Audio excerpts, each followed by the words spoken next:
Okay, so let's imagine this. The biggest threats today, they're not coming on ships or, tanks. They're sneaking in through fiber optic cables, Wi-Fi signals. Hmm. We all remember 9/11, of course. It showed us how something totally routine, like an airplane, could become a weapon, change everything about security But thinking. absolutely shifted the landscape. And now, fast forward, it's 2025, Yeah. and the game's changed again.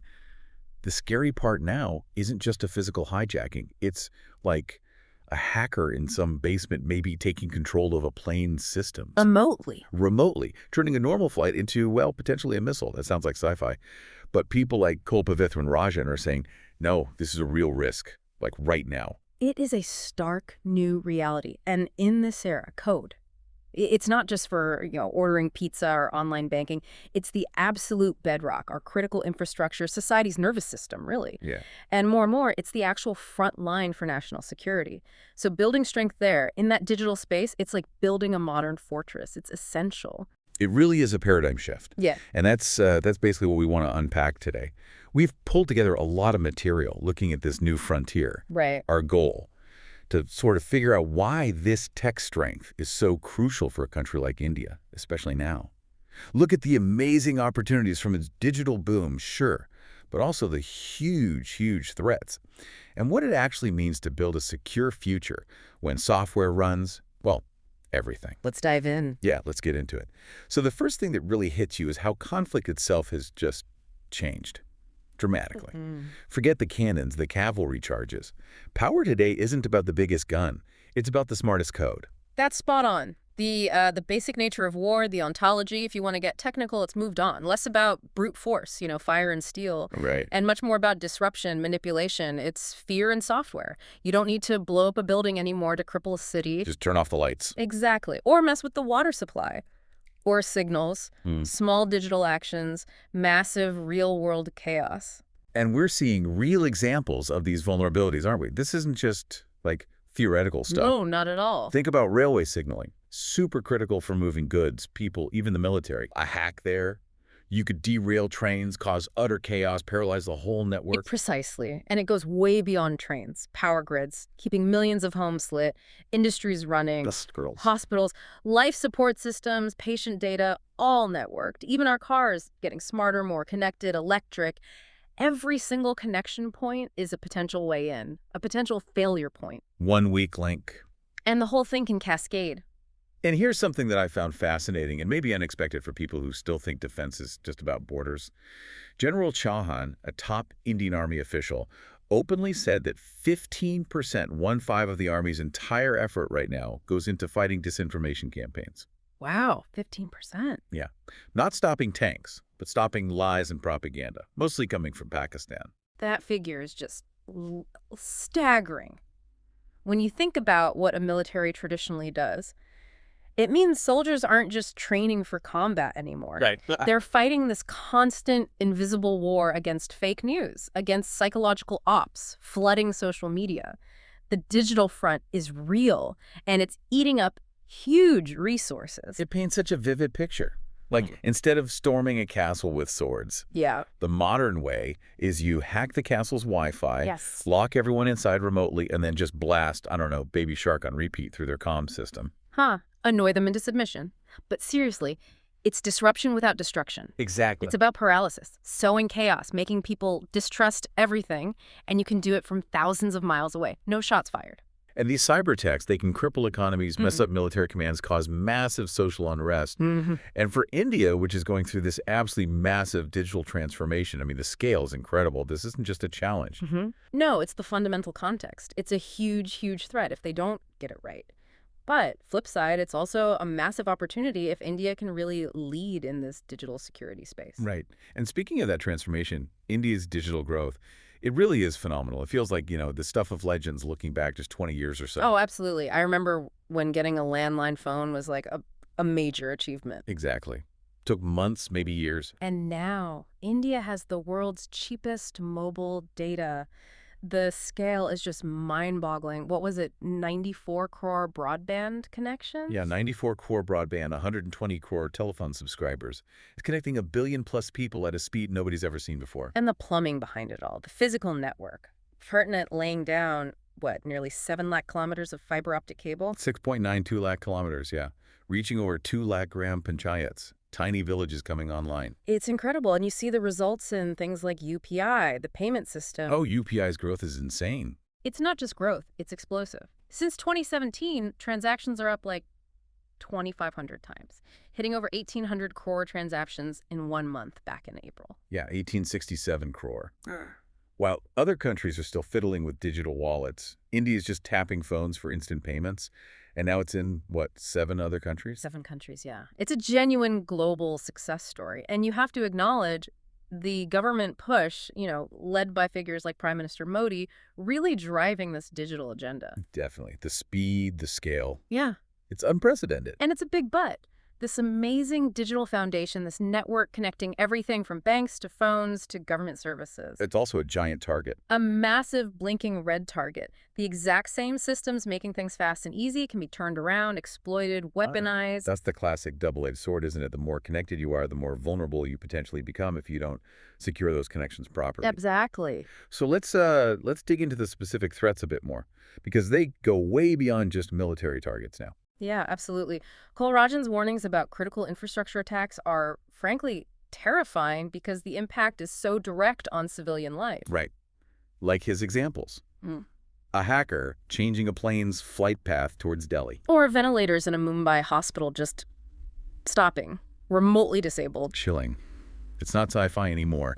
These scenarios could cause immense loss of life, total national panic, without a single boot on the ground. It really brings it home. Railways, power grids, banks, hospitals. These aren't just services anymore. They're critical national security assets, need defending like a border. And then there's that relentless disinformation battle we mentioned earlier, Pakistan's campaigns. They're not just noise. They require serious national resources to constantly debunk and counter. It feels like playing whack-a-mole, doesn't it? Except the moles have AI now. Exactly. AI generating super realistic fake videos, fake audio, fake news stories at an industrial scale.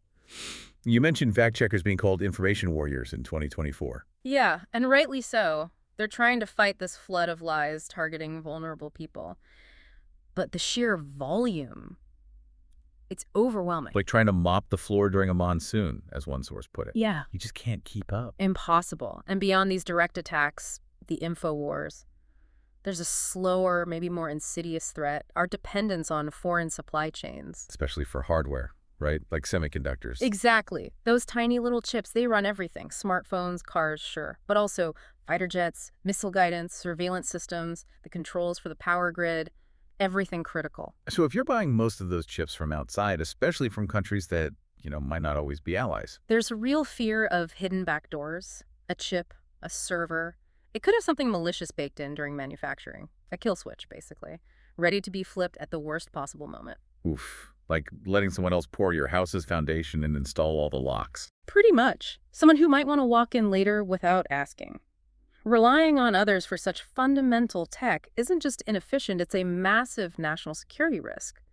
That's why this idea of technological sovereignty isn't just about pride. It's about survival. Fundamentally, yes. Survival in this new digital age. Okay, so if survival depends on building this digital fortress, Yeah.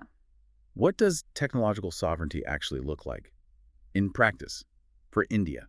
Well, it basically means being able to build and control your own essential technology right from the ground up. From the chips to the software. Exactly. The foundational stuff. Think of it like cooking your own essential meals, maybe your basic dal, instead of always relying on imported ingredients or just getting takeout. You control the quality, the security, you know what's in it. Makes sense. So that means serious investment in specific areas, right? Yeah. Like homegrown AI, strong cyber defenses. And mastering critical hardware, especially semiconductors. Ah, the chips again. They are the absolute bottleneck right now. The new oil, people call them. They power everything digital, everything military. And India imports most of them. That's the vulnerability. Building your own chip industry. Yeah. That sounds incredibly hard. It is. Hugely expensive, needs immense expertise, a whole complex ecosystem. Yeah. Like herding cats while riding a unicycle, maybe? Yeah, something like that. But it's essential, non-negotiable. We are seeing some first steps, like the government putting money into 5G test beds back in 2022, laying some groundwork. Okay. And AI. Mm-hmm. We're hearing about Indian models like Bratkin, Sarvam 1. Hana means Everest 1.0 too. Yeah, Yeah. these are good starting points, definitely show capability, but we need to move much faster to really compete globally. AI isn't just fancy chatbots. It's vital for sifting through massive data to spot cyber threats before they hit, for smart defense systems, for staying ahead of adversaries using AI for their own attacks, their own disinformation. So the new AI centers of excellence, they're like planting seeds. Exactly. Planting seeds for a future tech forest. But you need to nurture that whole forest, not just a few trees. And then there's cybersecurity itself, building the actual walls and defenses. Right, the digital walls, moats, watchtowers. Because a successful cyber attack on, say, the power grid or the financial system, the real-world damage could be unbelievable. More than a natural disaster, even. Potentially, yeah. Look at the Chennai floods in 2023. Huge losses, about $2 billion estimated. And part of that was blamed on ignoring natural defenses like building over wetlands. Right, bad planning. Now imagine a deliberate cyber attack taking down critical systems nationwide. The economic hit could be far, far worse. So we need defenses that are smart, proactive, not just reactive. Firewalls tougher than a Delhi traffic jam. Constant vigilance. This brings us to the people, doesn't it? Tech is only as good as the folks behind it. And India has this massive pool of tech talent, known globally. That's maybe India's biggest single advantage here. Huge human capital. But like you say, it's not just about turning out coders. We need cyber warriors. People who know how to build and defend. Exactly. How to think like the attacker, anticipate moves, build resilient systems from the start. And think about those fact-checkers again. The unsung heroes. Totally. Fighting on this vital front line against lies, trying to hold back the tide. But they're outnumbered, right? Facing AI-driven fakes now. Like fighting a hydra with a butter knife, someone said. It's a tough fight. And then there's the digital divide within India. Network access is growing, sure, but it's not universal yet. And people just coming online, especially in rural areas. They're vulnerable to scams, phishing, misinformation. They might not have the digital literacy to spot the dangers, so just connecting them isn't enough. Need protection, education. Exactly. Those ideas about community hubs for digital literacy and security training, really important. And all this is happening while the world stage looks, well, pretty tense. Yeah, the geopolitical climate is complex, rising tensions everywhere. It's real Iran, China, the whole Trump factor uncertainty, talk of a new Cold War brewing. It's a tricky tightrope for any country to walk. India's balancing acts with global powers while holding that firm line on Pakistan-sponsored terrorism. It's tough. Anwar Ibrahim's warning at Shangri-La about the global chill just highlights the need for every nation to build its own independent strength.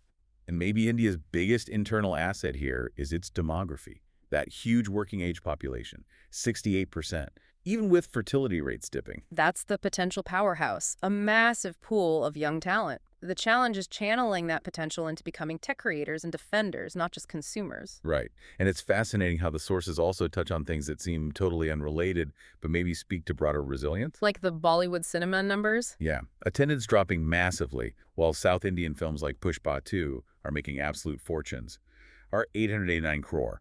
On the surface, it's just entertainment trends, but maybe it signals deeper shifts, how digital platforms are changing consumption, how traditional industries need to adapt, maybe use tech differently. It hints at a need for adaptability everywhere. And those stark examples of cities flooding. Delhi, Mumbai, Chennai. Streets turning into rivers after heavy rain. Yeah, the Mithi River overflowing in Mumbai. It's a powerful non-digital reminder, isn't it?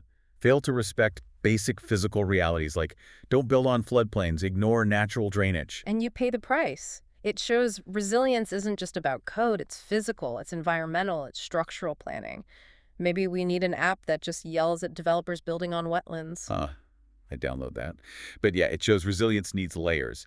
Digital defenses, yes, but also a physically sound, adaptable country. So, bottom line, India's at this pivotal moment. This amazing digital revolution offers incredible potential, growth, leadership, development. It also makes the nation a prime target in this new world of software warfare. Exactly. And the way forward, from everything we're seeing, seems crystal clear. Push hard for technological sovereignty. You build your own chips, your own AI. Toughen up cybersecurity. And critically, train the people. The next generation who can build, defend, and navigate this digital world, creating tech that's not just cutting edge, but homegrown, controlled domestically. as Indian as well, chai. They say predictions are hard, especially about the future. Yogi Bear, right? Ah, yeah, supposedly. But the potential here is just undeniable. India has the demographics, the growing talent, the sheer scale. It can lead. It really feels like a massive call to action then for the whole country. Innovate, build, defend that digital future. Basically, code like your lives depend on it. Because honestly, in this new world, they just might. They really might. And maybe here's a final thought to chew on, kind of tying together the tech and those other unexpected bits. We mentioned that baby shark idea, right? Disrupting an enemy unconventionally. Yeah, annoying them into submission. It makes you wonder, what does defense truly mean now? Is it always about bigger firewalls and better encryption? Or are there uniquely Indian strengths, maybe from culture or grassroots innovation, that could be leveraged in this new kind of fight? What special edge does India bring to this digital battlefield that others don't? Something to think about until next time.